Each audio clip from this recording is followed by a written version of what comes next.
오늘 우리에게 주시는 하나님의 말씀은 요한복음 17장 1절에서부터 5절까지 말씀입니다. 예수께서 이 말씀을 하시고 눈을 들어 하늘을 우러러 이르시되 아버지여 때가 이르렀사오니 아들을 영화롭게 하사 아들로 아버지를 영화롭게 하게 하옵소서. 아버지께서 아들에게 주신 모든 사람에게 영생을 주게 하시려고 만민을 다스리는 권세를 아들에게 주셨음이로소이다. 영생은 곧 유일하신 참 하나님과 그가 보내신 자 예수 그리스도를 아는 것이니이다. 아버지께서 내게 하라고 주신 일을 내가 이루어 아버지를 이 세상에서 영화롭게 하였사오니 아버지여 창세전에 내가 아버지와 함께 가졌던 영화로서 지금도 아버지와 함께 나를 영화롭게 하옵소서. 그리스도인들 사이에서 종종 사용하는 표현 가운데는 하나님께 영광을 돌린다, 하나님의 영광을 드러낸다라는 표현이 있습니다. 우리가 보통 이러한 표현을 사용할 때는 어떠한 긍정적이고 좋은 일이 일어났을 때입니다. 예를 들면 어느 운동선수가 올림픽에 나가서 금메달을 땄을 때 그는 시상소감으로 하나님께 영광을 돌린다는 말을 하는 경우를 보는 경우가 있습니다. 대개 그런 경우는 그 선수는 우리와 같은 그리스도인입니다. 또 비슷한 경우는 영화제 같은 시상식에서도 볼 수 있죠. 큰 영화제에서 대상을 받은 배우가 그리스도인일 경우 하나님께 모든 영광을 올려드린다라는 표현을 하는 것을 종종 듣고는 합니다. 그 외에도 우리는 대표 기도를 통해서도 하나님께 영광을 돌린다는 표현을 자주 사용하곤 하죠. 그 외에 간증에서 이렇게 사업이 실패했던 사람이 극적인 변화를 겪게 되고 사업을 일으켰을 때 그 모든 일을 이루신 하나님께 영광을 돌린다라는 표현이라든가, 이렇게 불치의 병에 걸렸던 사람이 극적인 방법으로 치유되었을 때에도 간증을 하며 하나님께 영광을 돌린다는 표현을 사용하곤 합니다. 우리가 이 표현을 쓸 때는 상황은 참 다양합니다. 하지만 공통점이 하나 있습니다. 그 말을 하는 그 사람에게만큼은 분명히 기존과 다른 어떠한 유익한 일, 좋은 일이 일어났다는 것이죠. 이렇듯 우리는 하나님께 영광을 돌린다, 하나님의 영광을 나타낸다라는 표현을 우선은 그 말을 하는 우리 자신의 유익과 우리 자신의 어떤 상황과 직결해서 사용하곤 합니다. 분명히 하나님과 관련하여 영광이라는 단어를 쓰고 있지만 일단 그 일이 나에게 직접적으로 어떠한 혜택을 주지 않으면 여간해서 우리는 그 표현을 쓰지 않습니다. 이렇다면 처음에 말씀드린 것처럼 금메달을 딴 그리스도인 선수가 하나님께 영광을 돌린다라는 시상소감을 얘기하는 경우는 우리가 흔히 볼 수 있지만 그가 안타깝게 최선을 다했음에도 불구하고 메달에서 탈락했을 때 그가 그 인터뷰 과정에서 하나님께 영광을 돌린다라는 표현을 하는 것은 여간해서 보기가 힘듭니다. 사업을 성공한 사람이 그렇게 말하는 경우는 쉽게 볼 수 있어도 실패한 사람 입에서 하나님께 영광을 돌린다라는 말을 우리는 잘 듣지 못하죠.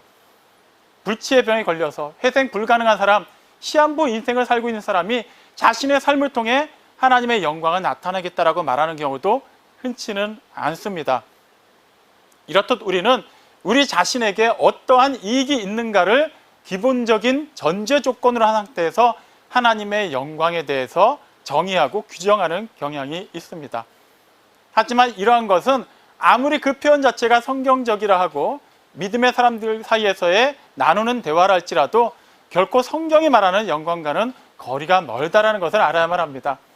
그렇기 때문에 우리는 하나님께 영광을 돌려드린다는 것, 하나님의 영광을 나타낸다는 것이 정확히 무엇인지를 알 필요가 있습니다. 우리는 그것을 오늘 읽은 본문 요한복음 17장 1절에서 5절을 통해 확인할 수 있습니다. 요한복음 17장은 전부가 예수님의 기도의 내용으로 채워져 있으며 첫 번째 구간이 1절부터 5절까지는 예수님께서 당신을 위해서 기도하신 내용임을 알고 있습니다. 그렇다면 예수님께서 그 중요한 시간에 기도를 하시면서 가장 먼저 하신 내용, 당신 자신을 위해서 하신 그 내용의 핵심은 무엇입니까? 1절에서부터 알 수가 있죠. 때가 이르렀사오니 아들을 영화롭게 하사 아들로 아버지를 영화롭게 하게 하옵소서.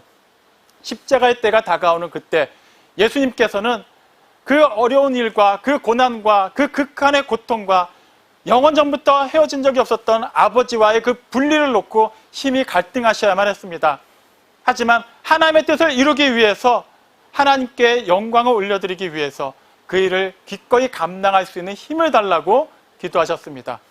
예수님은 십자가의 때를 하나님께 영광 돌리는 그런 극적인 순간으로 묘사하셨습니다.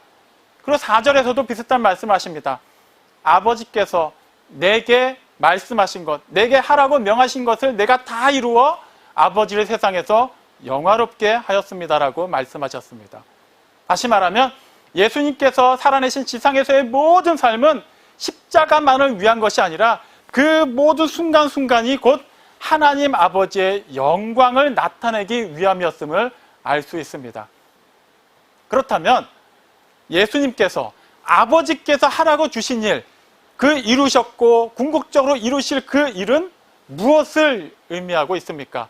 그것은 요한복음 17장 2절을 통해서 확인할 수 있습니다. 아버지께서 내게 주신 모든 사람에게 영생을 주게 하시려고 나에게 만민을 다스릴 수 있는 권세를 주셨음이로소이다라고 말씀하시죠.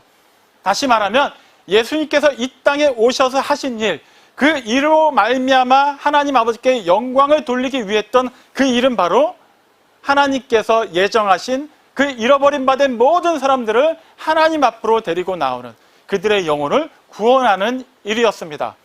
여기서 우리는 순서를 유념해야만 합니다. 예수님께서는 그 잃어버림 받은 자를 찾기 위해, 즉 죄와 사망 가운데 놓여 있는 사람들을 구원하기 위해 아버지께 영광을 돌리지 않았습니다. 그분이 이루신 그 구속의 역사는 궁극적으로 하나님 아버지를 영화롭게 하기 위함이었습니다. 이 맥락에서 우리가 흔히 사용하는 하나님께 영광을 돌려드린다는 표현을 다시 한번 생각해 볼 필요가 있습니다. 우리가 말하는 영광, 우리가 구하는 영광도 과연 어떠한 일이 일어나야만 가능한 것입니까? 그렇지 않습니다. 상황은 달라지고 환경은 끊임없이 바뀌지만 그 영광을 받으시는 분, 그 영광의 근원이 되시는 하나님의 그 현존, 임재는 전혀 변하지 않습니다. 그분은 처음과 나중이 되시고 영원전부터 영원 끝까지 늘 자존하시는 전능하신 창조주 하나님으로 존재하고 계십니다. 우리가 꼭 어떤 일을 해야만 그분의 영광이 보다 더 빛나는 것은 결코 아닙니다. 우리가 아무것도 못한다 할지라도, 우리가 애초에 이 세상에 존재하지 않는다 할지라도 하나님의 영광에는 어떠한 영향도 미치지 않습니다. 그런 맥락에서 제가 처음에 말씀드렸던 영광을 돌린다라는 표현을 다시 한번 생각해 볼 필요가 있습니다. 자칫 제가 예를 든 그 메달리스트가 하나님께 영광을 돌린다는 말, 시상식에서 배우가 하나님의 영광을 나타낸다고 한 말, 사업가가 사업의 그런 성공을 통해서 하나님의 영광을 드러내는 것, 그 불치의 병에서 고침받은 사람이 하나님께 영광 올려드리는 것, 그것을 마치 부정적인 것처럼 생각할 수는 없습니다. 당연한 겁니다. 그 상황에서 누구라도 하나님께 영광을 올려드리는 것은 지극히 정상적인 반응입니다. 하지만 그때 말하는 그 영광, 그때 추구하는 그 영광이 정말 진실하려면 그 다음 외적인 것에서도 그 고백은 유지가 되어야만 합니다. 메달을 땄을 때나, 최선을 다했음에도 불구하고 따지 못했을 때나, 사업에 성공했을 때나, 사업에 실패했을 때나 변함없이 그 모든 상황을 이끌어 가시고 그 상황과 상관없이 이미 영원전부터 예정하신 그 일을 당신의 아들을 세상에 보내심으로 말미암아 이루셔서 우리 각 사람을 당신의 자녀로 삼아주신 하나님의 그 놀라우신 사랑을 아는 자, 그 영원한 생명에 속한 자로서의 그 영광을 드리는 삶, 그것이 변함이 없다면 그의 고백은 어떠한 상황에서도 진실이라 할 수 있습니다. 다시 한번 예를 들어보죠. 사업하는 사람 입장에서는 이왕이면 그 사업이 잘 돼서 헌금도 많이 하고 어려운 사람들을 구제하는데도 귀하게 쓰임받는 것이 분명히 우리가 볼 때는 하나님께 영광되는 삶이긴 합니다. 하지만 하나님께서 그에게 주목하시는 것은 그의 사업이 얼마나 유명해지고 그가 그리스도인 사업가로서 세상에서 얼마나 하나님의 영광을 나타내고 그가 얼마나 많은 헌금을 내어서 그것이 선교 사역에 쓰이는가가 아닙니다. 그 한 사람의 영혼을 하나님은 그 무엇보다 중요하게 주목하고 계십니다.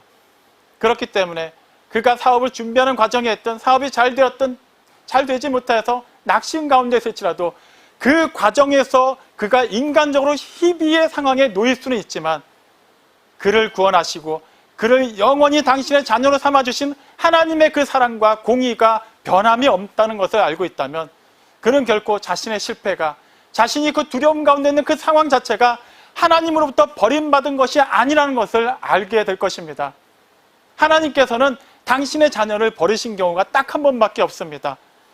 유일하신 독생자를, 전혀 떨어진 바 없는 그 독생자를 세상의 죄를 구원하기 위한 그 대속제물로 보내시고, 그가 십자가에 달려 고통 가운데 나의 하나님 어찌하여 나를 버리시나이까라고 외칠 때, 그때만큼은 그 아들을 외면하셔야만 했습니다. 하지만 그 이후에 그 아들을 부활시키시고 그 아들에게 영화롭게 하시고 또 그 아들을 믿음으로 말미암아 그 대속의 죽음과 부활을 믿고 그 은혜로 인하여 구원받은 모든 하나님의 자녀된 자들은 결코 버리지 않으십니다. 우리 입장에서 어떠한 극적인 일로 말미암아 우리에게 좋은 일이 일어났을 때뿐만 아니라 우리가 이해할 수 없는 여러 어려운 가운데 처했을지라도 우리를 향한 하나님의 사랑은 변하지 않습니다. 그러므로 그 변하지 않는 하나님의 영광 또한 그대로 있다는 얘기입니다. 어떠한 상황에서도 우리가 마땅히 하나님께 영광을 돌려드려야 되는 것이 당연한 이유가 여기에 있습니다. 건강을 봐도 마찬가지입니다. 우리는 그 누구도 그런 병약한 몸보다는 건강한 몸을 선호합니다. 당연합니다. 그래야만 합니다. 죽는 그 순간까지 이왕이면 우리는 무병장수하기를 바랍니다. 그렇게 주어진 삶을 역동적으로 살기 원하며 그렇게 사회의 한 일원으로서 보다 가치 있는 일에 헌신되기를 원합니다. 하나님의 일을 하는 것도 마찬가지입니다. 병약한 상태보다는 건강한 상태가 하나님의 일을 하기에는 보다 유리한 건 사실입니다. 하지만 우리가 무조건 건강해야만, 아픈 자들은 무조건 그 질병에서 고침 받아야만 그것이 하나님의 뜻이고 그것이 하나님의 영광을 나타내는 것이라고 생각한다면 우리는 이미 하나님의 뜻, 하나님의 영광을 우리의 계획과 우리의 영광의 기준 안에 가두어 놓은 사람이 되는 것입니다.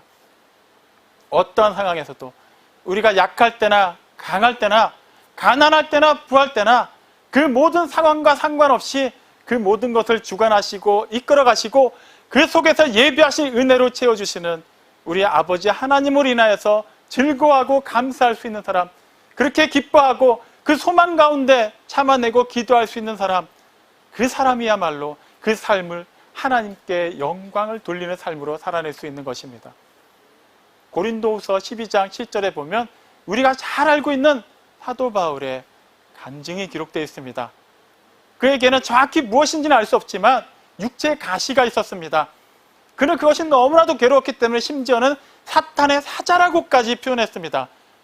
사탄이 하는 일이 무엇입니까? 하나님의 일을 막는 겁니다. 하나님의 영광을 어떻게든 가리는 겁니다. 아마도 그 안에 있는 그 육체의 가시는 하나님의 일을 하는데 큰 걸림돌이 되는 그 무언가였을 것입니다. 그가 정확하게 그것이 무엇인지 얘기하지 않았지만 그래도 대체로 다른 성경에 있는 내용들을 근거로 했을 때 조금 더 가깝게 유추해 볼 수 있는 것은 아마도 그에게는 시력적인 연약함이 있지 않았나 싶습니다. 갈라디아서 4장 15절에서는 그가 갈라디아 교인들에게 다음과 같이 표현합니다. 너희가 할 수만 있다면 너희 눈을 빼어서라도 나에게 주었을 것이다. 굳이 너희의 다른 이렇게 신체 기관이 있는데도 그 중에 눈이라고 표현한 데는 분명히 이유가 있을 것입니다. 그리고 그 편지를 마치는 즈음에 갈라디아서 6장 11절에서는 내가 이와 같이 큰 글씨로 너희에게 편지를 쓴다고 말합니다. 굳이 내가 이와 같이 편지를 쓴다라고 말할 수 있는 것을 그는 큰 글씨로 썼다고 말합니다. 아마도 그가 작은 글씨를 쓰고 있는 데는 어떤 어려움이 있지 않았나라는 것을 유추해 볼 수 있습니다. 또 이 두 가지 이야기는 그가 애초에 다메섹 도상에서 예수님을 빛 가운데 만났을 때의 사건과 연결지어 보면 보다 구체적으로 이해할 수 있게 됩니다. 그는 그 빛 가운데서 예수님을 만났고 한동안 실명된 채로 지내야만 했습니다. 아마도 그때 그 사건으로 인해서 그의 시력에는 어떠한 약함이 있지 않았나 싶습니다. 확실하진 않지만 그렇다고 전제해보고 한번 생각을 해보죠. 그의 사도로서의 삶은 그냥 어떠한 곳에 정착하여서 교회를 세우고 그곳에서 계속해서 오는 사람들을 맞이하는 사역이 아니었습니다. 그가 감옥에 갇히기 전까지 그는 대체로 먼 지방을 도보로 다니면서 경우에 따라서 배를 타기도 했지만 대체로 도보를 통해서 지방마다 이동해 다니면서 복음을 전했습니다. 그렇게 사람들을 대면에서 만나는 그러한 복음 사역을 해야만 했습니다. 시력이 연약하다면 그 당시 그렇게 길이 잘 뚫려 있지도 않고 그렇게 험한 길을 가야 될 때도 있고 어두운 밤에는 그 칠흑 같은 어둠을 뚫어야만 할 때도 있었고 많은 사람들을 대하면서 그 사람들의 얼굴을 자세히 봐야만 하는 그 상황에서 분명히 그의 연약한 시력은 약점으로 작용했을 것입니다. 당연히 그는 그러한 상황에서 보다 건강한 시력을 달라고 기도할 수 있을 것입니다. 그래서 그 이후의 내용을 보면 그는 자신의 그 가시가 제거되기를 바라는 마음으로 3번이나 간절히 하나님께 기도했다고 말합니다. 그래서 어떻게 됐습니까? 선할 사도 바울이 3번이나 간구했습니다. 당연히 들어져야만 합니다. 하지만 그의 기도는 응답되지 않았습니다. 대신 고린도후서 12장 9절에 보면 다음과 같은 응답을 받습니다. 나의 은혜, 즉 하나님의 은혜, 우리 주 예수 그리스도의 은혜가 너에게 족하다라고 말씀하십니다. 이는 나의 능력, 곧 하나님의 능력이 약할 때 온전해지기 때문이라는 그런 응답을 주십니다. 왜 꼭 그가 약할 때 온전하게 되는 것, 그것이 하나님의 능력으로만 드러날 수 있을까요? 그가 강한 상태로는 안 되는 것입니까? 물론 그가 강한 상태로 쓰임받는다면 그가 원래 가지고 있었던 그의 학식과 그런 재력과 그의 능력과 그의 인지도를 바탕으로 해서 그는 계속해서 교만한 그 심령을 버리지 못했을 수도 있습니다. 하지만 사실은 이건 크게 중요하지 않습니다. 그가 약한 상태로 있느냐, 기존과 같이 강한 상태로 있느냐는 하나님의 영광을 나타내는 데는 전혀 문제가 되지 않습니다. 하나님의 영광이 나타나고 하나님의 그 위대한 구속사가 선포되기 위해 필요한 것은 오직 전지전능하신 하나님의 능력이 필요한 것이지 사람의 능력, 사람의 돈이 필요한 것이 아니기 때문입니다. 중요한 것은 그가 약하여졌기 때문에 그의 약함으로 말미암아 그는 온전케 되었다는 것입니다. 그가 약하기 때문에 그는 그 연약함을 극복해야만 했기 때문에 끊임없이 하나님 편에 설 수 있었습니다. 하나님께 기도할 수 있었습니다. 그는 그 교만한 길에서 떠날 수 있었고 하나님의 그 진리의 빛을 쫓아 나아갈 수 있게 되었습니다. 그가 약하기 때문에 하나님 편에 서기를 원하였고 하나님 편에 열심으로 서 있었기 때문에 그는 하나님의 그 영광의 빛에 보다 가깝게 다가갈 수 있게 되었습니다. 자신이 하나님의 빛을 더욱더 충만하게 누렸기 때문에 그를 통하여서 하나님의 빛이 그 이방 세계 가운데 환하게 비칠 수 있게 된 것입니다. 바로 이 부분에서 우리는 하나님께 영광 돌리는 부분을 다시 한번 생각해 볼 필요가 있습니다. 예수님께서도 바울이 지금 그렇게 고백할 수 있었던 그 모든 배경에는 그를 사도로 세우신 예수님께서 그렇게 하셨기 때문입니다. 예수님께서 지금 제자들에게 고별 설교를 마치시고 나서 그 중요한 시간, 그 십자가의 고난이 다가오고 있는 그 절체절명의 순간에 기도를 하십니다. 그 기도의 내용은 구구절절할 수밖에 없습니다. 그런데 그때 예수님께서 무엇을 구하셨습니까? 아버지를 영화롭게 하는 것, 단지 그것만을 구하고 계십니다. 세상의 관점에서 한번 생각해 보죠. 십자가의 고난, 그 이전의 수치와 치욕과 그 억울함, 제자들의 배신, 그것은 세상이 말하는 영광과는 거리가 너무나도 멉니다. 정말 영광스러운 일이 되려면 제자들은 끝까지 예수님 곁을 지켜야만 하고 예수님이 아슬아슬하게 십자가에 달릴 뻔하였지만 극적인 어떠한 변화를 통해서 십자가에 달리지 않고 오히려 로마 병정들뿐만 아니라 그 병정들을 사주했던 바리새인들, 대제사장들이 다 예수님 앞에 무릎 꿇는 역사가 일어난다면 그것이 정말 우리가 말하는 영광스러운 일이 될 것입니다. 하지만 예수님은 그것과는 정반대의 일, 제자들은 떠나갈 것이며 배신당할 것이며 그리고 억울하게 재판을 받고 고문을 당하고 수치를 당하고 고난 가운데 십자가에 달려 죽으셔야 되는 그 상황을 놓고도 예수님은 그때가 이른 것에 대해서 아버지를 영화롭게 하게 되었다라고 말씀하셨습니다. 상황이 아니라 하나님의 영광, 세상의 뜻이 아니라 세상을 향한 하나님의 그 구원의 뜻이 이루어지는 것, 그것에 하나님께서는, 하나님의 아들이신 예수님께서는 그 시선을 고정하신 것입니다. 단지 있는 이 환난이, 이 극한 고통이 영원한 결말이 아니라 지극히 짧은 과정에 불과할 뿐이며 이 순간이 지나가고 나면 결코 변하지 않고 영원히 끊이지 않는 영광의 생명의 시간이 이어질 것을 아셨기 때문에, 그리고 그 생명을, 그 영광을 세상에 증거함으로 말미암아, 세상에 나타냄으로 말미암아 세상을 향한 하나님의 그 위대한 구속사를 이루셔야만 했기 때문에 예수님은 그 온갖 수치와 고난과 죽음을 영광스럽게 받아들이신 것입니다. 우리는 그리스도인입니다. 그 말은 그리스도를 따르는 사람이라는 의미입니다. 이것을 다르게 표현하면 그리스도를 닮아간다라는 의미로도 말할 수 있습니다. 바울이 그랬습니다. 그의 예전 모습이 어땠습니까? 그는 바리새인이었습니다. 전도 유망한 젊은이였고 그는 굉장히 학식이 뛰어난 사람이었으며 물질적으로 부족함이 없는 사람이었습니다. 그랬던 그에 비해서 예수를 주와 그리스도로 영접하고 난 뒤에 그의 모습은 어떻게 변화되었습니까? 우리 입장에서는 굉장히 놀랍고 영화로운 사람이 된 것 같지만 실제 세상의 기준에서 보면 그는 기존과 대비해서 참으로 초라하고 부족한 사람이 되었습니다. 사람들에게 인정을 받고 존경을 받았지만 이제는 사람들에게 외면받고 미움을 받는 위치가 되었습니다. 기존에는 화려한 옷을 입었고 사람들에게 문안을 받았지만 이제는 초라한 행색을 하고 여기저기 떠돌면서 복음을 전하고 쫓겨다니기에 바쁜 사람이 되었습니다. 기존에는 여유롭게 먹고 살았지만 이제는 그 하루하루 먹고 사는 것을 근근히 생활에 나갈 수밖에 없는 그렇게 보잘것없는 사람이 되었습니다. 그런데 그가 빌립보서 통해서 뭐라 고백합니까? 나는 나의 능력으로 모든 것을 할 수 있다라고 얘기했습니까? 그렇지 않습니다. 빌립보서 4장 13절에서 그는 내게 능력 주시는 자 안에서 내가 모든 것을 할 수 있다고 고백했습니다. 나는 비록 약하지만 나의 그 약한 데서 능력의 하나님이 나를 온전하게 세우시기 때문에 하나님의 은혜와 사랑과 공의가 나의 약할 때 비로소 나의 그 모든 인간적인 것이 사라지고 하나님의 그 성령으로 충만해질 때 나를 통하여서 그 보잘것없는 나라는 그 도구를 통하여서 하나님께서 역사하신다는 것을 알았기 때문에 그는 하나님께서 보내주시는 그 어디에도 갈 수 있었고 하나님께서 맡겨주신 그 어떤 일도 능히 감당할 수 있다고 얘기했습니다. 같은 맥락으로 그는 고린도 교회 교인들에게도 얘기했습니다. 고린도후서 5장 17절에서 그는 분명히 말하기를 누구든지 그리스도 안에 있으면 새로운 피조물임 이전 것은 지나갔으니 보라 새 것이 되었도다라고 말합니다. 그는 분명히 얘기합니다. 이전 것은 지나갔고 새 것이 되었고 이것을 보라고 얘기합니다. 자, 그렇다면 무엇이 지나갔습니까? 무엇이 새롭게 되었습니까? 보라라고 얘기하면 듣는 사람 입장에서는 당연히 그의 외형적인 모습과 그가 처한 상황을 보게 될 것입니다. 그렇다면 바울은 이렇게 얘기하고 있는 것입니다. 내가 그리스도 안에 있음으로 말미암아 그분의 말씀이 내 안에 있음으로 말미암아 나는 예전보다 가난하게 되었다.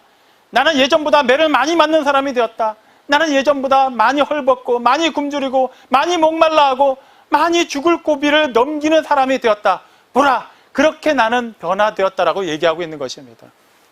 만약에 그 변화된 것에 그 결정적인 방점을 그 상황과 그가 처한 그 여러 가지 환경에만 찍어 놓는다면 누가 그를 통해서 예수를 믿으려 하겠습니까? 예수를 믿는다면 누구나 다 저렇게 가난하게 되고 누구나 다 저렇게 미움을 받아야만 하고 누구나 다 저렇게 연약한 삶을 살아야만 한다면 누가 예수를 믿겠습니까? 그런데도 그는 담대히 얘기합니다. 보라, 새 것이 되었도다. 그가 지금 무엇을 얘기하고 있습니까? 그의 상황, 환경을 얘기하고 있는 게 아닙니다. 그의 영혼, 그의 전인격이 어떻게 변화했는지를 얘기하고 있는 것입니다. 비록 상황은 굉장히 열악한 상황이 되었지만 그것은 그가 하나님의 뜻대로 살고자 하는 것에 전혀 영향을 미치지 못했습니다. 그가 처한 여러 가지 환난, 그를 짓누르는 여러 가지 핍박들은 그를 통해 드러나는 하나님의 빛을 결코 가릴 수가 없었습니다. 그렇기 때문에 그는 하나님의 하나님 되심을 그대로 인정한 것입니다. 자신이 무엇을 더해서 하나님을 나타낸 것이 아니라 하나님이 바로 이런 분이다라는 것을 자신이 처한 어떤 상황과 어떤 환경 속에서도 그대로 나타냈을 뿐입니다. 그리고 그는 하나님을 보라고 얘기하고 있습니다. 마찬가지입니다. 우리에게도 그러한 고백이 있는지를 우리는 신실하게 살펴보아야만 합니다. 에베소서 5장 8절에서 또한 바로 이렇게 얘기합니다. 너희가 전에는 어둠이더니 이제는 주 안에서 빛이라. 전에 우리는 어둠이었습니다. 허물과 죄로 죽어 있었습니다. 어떤 소망도 없었습니다. 우리는 그냥 심판 아래 놓여 있었고 하나님의 그 예비된 진노 아래 이미 죽어 있었습니다. 그리고 이 세상을 떠나고 나면 영원한 멸망의 형벌을 면할 수 없는 어떤 소망도 없는 저주받은 인생들이었습니다. 그랬던 우리가 이제는 주 안에서 빛이 되었습니다. 이것이 끝이 아닙니다. 주 안에서 빛이 되었다는 것은 그 빛 가운데 우리가 거함으로 말미암아 우리 스스로는 빛을 내는 발광체가 아니라 빛을 반사하는 반사체이므로 그 빛 안에 거하는 우리를 통해서 그만큼 예수 그리스도의 빛이 세상을 비추게 되었다라고 지금 얘기하는 것입니다. 꼭 세상이 깜짝 놀랄 만한 극적인 일이 일어나야만 누군가에게라도 자랑할 만한 그런 어떤 경제적인 풍요함이 이루어지고 건강이 새롭게 되고 그리고 사람들에게 인정받을 만한 명예가 회복되는 것만이 하나님의 영광을 위한 것이 결코 아님을 우리는 알아야만 합니다. 그렇기 때문에 우리는 팬데믹이라는 단어가 무엇인지도 모를 때뿐만 아니라 지금은 그것을 당연하게 받아들이고 살아들이는 이 시대 속에서도 하나님께 영광을 올려드릴 수 있어야만 합니다. 하나님은 팬데믹과 그 이전과 그 이후 어떤 상황에도 구애받지 않으시고 영원히 살아 역사하시고 영원히 전능하신 창조주 하나님으로 계시기 때문입니다. 우리가 처한 상황으로 말미암아 우리는 비단 힘들 수 있지만 우리의 힘듦 때문에 하나님의 영광이 가려졌다가 밝아지는 것은 결코 아닙니다. 이러한 경우는 그 모든 상황에서 우리는 적용해 볼 수 있습니다. 내년에 대선이 있습니다. 대통령은 어떤 후보가 나오든 한 사람이 됩니다. 그리고 수많은 사람들이 표를 찍겠지만 모든 사람들이 원하는 대통령은 나오지 않을 것입니다. 내가 원하지 않는 사람이 대통령이 되더라도 우리는 그 상황 속에서도 이 나라 대한민국을 이끌어 가시고 지키시는 하나님께 영광을 돌릴 수 있어야만 합니다. 마찬가지입니다. 내가 연약한 모습이 있을 때도 이 모습 이대로인 상태에서 우리는 당연히 건강을 위해서 기도할 수 있어야만 하지만 이 상황 자체가 지금 당장 살아계시는 하나님께 속한 가운데 이루어지고 있는 일이라면 우리는 이것 너머에 있는 막연한 그런 건강만을 구할 것이 아니라 지금 이 순간 속에서도 하나님의 영광을 나타내는 삶을 살 수 있어야만 합니다. 이왕이면 저는 포에마 우리 교회 모든 성도들이 다 부유하게 살았으면 좋겠습니다. 하지만 당장 그렇게 되지 않을지라도 설사 이 세상을 떠나는 날까지 어떤 세상적인 기준에 볼 때 가난한 삶으로 생을 마감한다 할지라도 우리의 삶이 이 땅에서의 삶에 종속되는 것이 아니라 이 지나갈 삶의 그 너머에 있는 영원한 하나님의 생명에 속하여 있는 자로서 그 소망을 가지고 그 기쁨 가운데 살아낼 수 있다면 우리는 이미 그 삶으로 하나님께 영광 돌리는 것을 알아야만 합니다. 어제 아침에 우리는 마태복음 1장을 묵상했습니다. 그 묵상글에서 여러분에게 알려드렸듯이 마태복음 1장 1절부터 17절까지는 예수님의 족보에 관해서 수많은 사람들의 이름이 기록되어 있습니다. 아브라함으로부터 시작된 그 이름들은 누가 누구를 낳고 그 연대기적인 순서만이 반복되어 기록되어 있습니다. 아무런 배경이 없이 그 말씀을 보면 정말 지루하기 짝이 없는 내용입니다. 하지만 그들 가운데 전부가 아닌 몇몇 사람의 그 인생을 그들의 성경에 기록되어 있는 내용만을 우리가 자세히 살펴보아도 그 안에는 참으로 놀라운 기적이 숨어 있는 것을 알게 됩니다. 아브라함만 봐도 알 수 있습니다. 그의 때부터 마태복음 1장은 예수님의 족보를 서술하고 있음에도 불구하고 그는 어떻게 살았습니까? 믿음의 조상이라고 불리기에는 분명히 부족한 부끄러운 그런 삶을 살기도 했습니다. 심지어 약속의 땅에 거하는 중에도 기근이 임하자 그는 하나님의 말씀을 버리고 애굽으로 내려갔습니다. 그곳에서 어떤 일이 있었습니까? 그의 생명을 보존하기 위해서 아내인 사라를 누이라고 속였기 때문에 사라가 하마터면 바로의 첩이 될 뻔한 사건이 있었습니다. 만약에 그렇게 그 사건이 종결되었다면 예수님의 족보, 마태복음 1장에 기록된 있는 그 족보는 첫 번째 연결고리부터 이미 끊어졌을 것입니다. 그 위태한 상황이 있었지만 그럼에도 불구하고 예수님께서 이 세상에 오시는데 그 족보의 흐름에는 전혀 문제가 없었습니다. 또 그 족보 안에는 총 5명의 여인이 등장합니다. 하지만 마리아를 제외한 4명은 굳이 족보에 올리기에는 그들의 도덕적인 행실이나 혈통은 유대인의 관점에서 볼 때 참으로 부끄럽게 짝이 없습니다. 다말은 시아버지인 유다와의 사이에서 부적절한 관계로 아들을 낳았습니다. 또 그 후손들 가운데는 기생이었던 라합과의 관계를 통해 아들을 낳은 자도 있습니다. 그리고 그 후손을 통해서 또 이방 여인, 유대인들이 굉장히 부정하게 여기는 모압 사람 룻이 결혼하여서 아들을 낳았습니다. 또 그 아들 떼에서 다윗이 탄생하고 그 다윗은 자신의 충신인 우리아의 아들 밧세바와의 사이에서 부적절한 관계를 통해 솔로몬을 낳았습니다. 자식이 탄생하는 그 과정에서 떳떳하지 못한 가정이 벌써 이렇게 4가정이나 있습니다. 그 외에도 또 우리가 잘 알지 못하는 이름만 기록되어 있는 사람들 가운데서도 어떤 일이 있었는지 아무도 모릅니다. 하지만 이렇듯 혈통이 순수하지 못하고 그리고 도덕적으로 그 환경적으로 상황이 깨끗하지 못했음에도 불구하고 이 세상을 향한 하나님의 구속사는 전혀 중단되지 않고 예수님 때까지 흘러왔습니다. 그리고 때가 이르자 하나님께서 당신의 독생자를 마리아를 통해서 동정녀 마리아를 통해서 나게 하시고 그 아들로 말미암아 아버지 하나님께서 맡겨주신 그 일, 아버지께서 허락하신 그 모든 사람을 구원하시고자 하는 그 놀라운 구속의 역사가 성취되었습니다. 그리고 그것은 성경에만 기록되어 있는 먼 시절 그 옛날의 이야기로 끝나는 것이 아니라 지금 이 시대 이곳에서 예배를 드리고 있는 우리 각 사람에게도 유기적으로 연결되어 있다는 것, 이 사실에 여러분을 감격하십니까? 우리가 하나님의 자녀가 되기까지 아브라함 때부터 누가복음의 기록을 따지면 거슬러 올라가 하나님으로까지 이어져 있다는 것을 우리는 믿고 있습니까? 그 일을 위해서 예수님이 이 세상에 오시기까지 어떠한 환경적인 변화가 있었고 때로는 그 세대가 노예로 살기도 하였고 나그네 삶을 살기도 하였고 나라를 이루기도 하였고 왕족을 이루기도 하였고 나라가 멸망하여 포로 생활을 하기도 하였지만 그 위기의 순간에도 흔들리지 않고 하나님의 뜻이, 하나님의 그 영생의 선물이 우리에게까지 중단되지 않고 흘러왔다는 것을 믿으십니까? 그렇다면 우리는 여기서 마침표를 찍어서는 안 됩니다. 예수님께서 그 일을 이루시기 위해 세상에 오셨고 당신의 모든 영광을 포기하셨고 십자가에 달려 그 극한의 고통과 하나님 아버지와의 분리되는 그 아픔을 참아내심으로 말미암아 구원을 이루시고 궁극적으로 하나님을 영화롭게 하셨습니다. 그렇다면 그분께 속한 자, 하나님의 작품으로 새롭게 된 피조물인 우리의 궁극적인 목적이자 우리의 최우선으로 추구해야 되는 것이 무엇이 되어야만 하겠습니까? 구원받은 것으로 끝나는 것입니까? 천국 가는 것으로 끝나는 것입니까? 아닙니다. 그것은 결과적으로 하나님 아버지를 영화롭게 하기 위한 독생자 예수께서 이루신 그 일을 믿는 자, 또 하나님의 자녀로 부르심을 받은 우리에게도 동일한 최종 목적이 되어야만 합니다. 사랑하는 성도 여러분, 우리는 하나님의 자녀입니다. 하나님의 독생자이신 우리 주 예수 그리스도께서 하나님의 아들로서 어떠한 삶을 삶으로 말미암아 아버지께 영광을 돌려드렸는지를 기억하십시오.